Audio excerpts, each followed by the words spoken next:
Folks, it is time we start getting a bit more precise with how we talk about and foster psychological safety on teams. Because if we don't get more precise, our efforts can end up backfiring. By the way, I'm Ethan Nash. I'm the CEO of Nash Consulting, a leadership development firm out in the Pacific Northwest. I'm also a facilitator, a leadership coach, and a leadership consultant. All right, so first, for the record, I'm a big fan of psychological safety. I'm not here to trash psychological safety. I love it. In fact, I work with dozens of leaders and organizations on how to foster more psychological safety on their teams. And it's a big focus of the work that we do at Nash Consulting. So that aside, quick definition of psychological safety, just to catch everybody up. So Amy Edmondson, who's one of the top researchers on psychological safety in organizations, defines psychological safety as the ability to make mistakes, to disagree, to dissent, to be vulnerable without fear of being rejected, embarrassed, or punished. And by the way, there is a plethora of research that shows that psychological safety in many types of teams generally leads to much higher performance. In other words, psychological safety equals good. In fact, just to give you one anecdote, Google, you might have heard of them before. Long story short, they did a bunch of research to figure out what were the biggest differentiators between their highest performing teams and their less high performing teams. And the number one differentiator that they discovered, you might have guessed, psychological safety. So it matters. It's important. Now, I want to focus on one critical element of that definition that I just provided to you. And that part is the ability or the freedom to make mistakes without fear of being punished. Now, I've observed that teams sometimes lump mistakes all together. And the result is often a confused culture that either becomes way too harsh, or way too lenient. Now, the other weekend, I was watching my beloved Seattle Seahawks play football, American football. And as I was watching, and as I observed them making a variety of different mistakes in this game, much to my chagrin, a simple football analogy emerged and came to mind for me. And I want to share that with you here. So let's think about two different types of mistakes. The first type of mistake we're going to call field errors, and that's in football terms.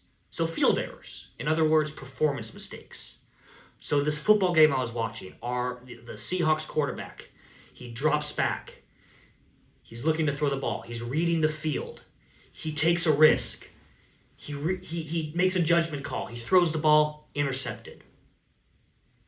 Okay, that's a mistake, and a fairly costly mistake. He was trying to make a play, and it went wrong. This is a field error. Now, these types of mistakes are mistakes that happen in motion while someone is trying to perform or, again, take initiative or exercise judgment. Now, in everyday work terms, these mistakes might be a facilitator trying to pivot in a workshop and it just not landing well. I've been there. A manager attempting a new coaching approach with an employee who they're struggling with and it kind of backfiring on them. I've also been there. Or maybe a team member deciding to step up and take initiative during a big meeting, but then really misreading the situation and it going poorly. Or even launching a new product that ends up flopping. Okay, these are all errors rooted in effort, not negligence. And this is exactly where psychological safety matters. We need to provide lots of psychological safety and build a lot of psychological safety around these field errors. In other words, people need that freedom or safety, in other words, to try, to experiment, to learn, to adjust, to take risks intended to help the team succeed. That is how we innovate. That is how we improve. So that's the first type of error. those field errors, interceptions, errors made in motion while trying to help the team succeed. The second type of error, in football terms, they call operational errors. In other words, these are preventable kind of process mistakes. So let's think of, again, football terms, a false start penalty. For those that don't know what that is, you have your offensive line or whoever, and before the ball is snapped, the offensive line person starts playing. All right, now that was a false start. You're not supposed to start then. Okay? Or how about having 12 people on the field? By the way, in football, you're only allowed 11 people. Or kind of mismanaging the play clock, and so you have a delay of game. By the way, all mistakes I saw the Seahawks make throughout the course of one quarter, which frustrated me. Now, these errors that they were making, these aren't errors about judgment. These aren't errors even about taking risks to help the team succeed. These are errors rooted in systems, preparation, and discipline. In everyday work terms, this might be missing a key due date without providing notice that you're going to miss that due date. How about not reading a crucial communication that leads to some poor outcomes? Failing to follow basic protocols or procedures. Or maybe kind of dropping a predictable handoff. Maybe it's a client situation, and anytime we do a client handoff, we do X, Y, and Z, and someone just not doing Y and Z. Now, with these type of errors, often, there's not much learning to be had here. There's not much learning besides do the thing you already know how to do. It's these type of mistakes that require tight accountability, in a sense. Now, I'm not saying that we shouldn't allow room for humans to have human moments, or that we shouldn't provide some grace for people occasionally dropping the ball. We all do it. And nobody wants to work in a culture where somebody rules with the iron fist anytime someone just has an oversight or has a human moment. It's just that these are a very different type of mistake than those field errors that are about us making mistakes while in motion, while trying to perform. And we need to treat these types of mistakes differently, or we create a very confused culture. Here's where I see teams go wrong.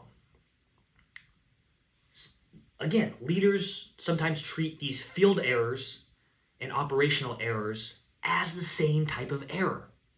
And so they either offer kind of unending tolerance for those operational errors in the name of, we want to create psychological safety here. And then they wonder why accountability starts to erode over time. Or they go the other direction. They punish those field performance errors the same way they would punish operational errors, and they wonder why innovation and open communication dries up. So psychological safety, here's the punchline, does not mean that all mistakes are treated equally. It means that people feel safe taking smart risks in pursuit of performance, not skipping basic expectations. In other words, we need to be able to feel safe taking that type of risk that ended up leading to an interception and being able to learn from that and that being okay and not being the end of the world, not being punished for that. But when we're jumping off sides, when we have 12 people on the field instead of 11, I mean, these are just basic operational expectations. Okay? They're different. So here's what ends up happening is people maybe subconsciously believe that accountability and psychological safety are mutually exclusive. Meaning, any type of mistake that happens, We have to have psychological safety here. We have to make it okay to make these mistakes. Right? But there are different kinds of mistakes. Right? Or we think we just need to have a super high accountability organization, and so people make those type of performance mistakes and we just treat them the same way as if they didn't read an important communication that they know they're supposed to read. We need, well, I'll say this. Here's the leadership takeaway, at least for me from this. If you want a high-performing, psychologically safe team, we need to be generous with field errors, with performance errors. Meaning we need to encourage judgment, encourage experimentation, encourage initiative, even when it leads to mistakes. And we need to create an environment where people feel safe talking about and learning from these mistakes. This is where psychological safety matters. This is where it thrives. The second point here is we need to be firm, or at least firmer, with those operational errors. Just missed deadlines, not reading the communication. These require, first and foremost, upfront clarity around expectations, as well as consistent standards and accountability for upholding those expectations. Now, I start with first and foremost it requiring clarity, because if you look around and you find that a lot of your team are making these operational errors, missing deadlines, dropping client handoffs, etc., it's not some weird coincidence where you just inherited a bunch of employees that happen to be really irresponsible. It's probably because your expectations are not clear. But assuming you've made your expectations really clear, we need to be pretty firm when people just aren't doing the basic steps that they know they're supposed to do. We have to be able to hold people accountable for this. We have to be more firm with these type of mistakes than we would be with a performance error. Now, by the way, firm does not mean cold. Like, you can uphold high standards with empathy, with understanding, and a healthy tolerance for humans being humans. So look, folks, psychological safety thrives when people know the difference between field errors, aka performance errors, and operational errors. And we have to differentiate them, and we got to be a bit more precise with how we're talking about psychological safety and how it's used. Thank you.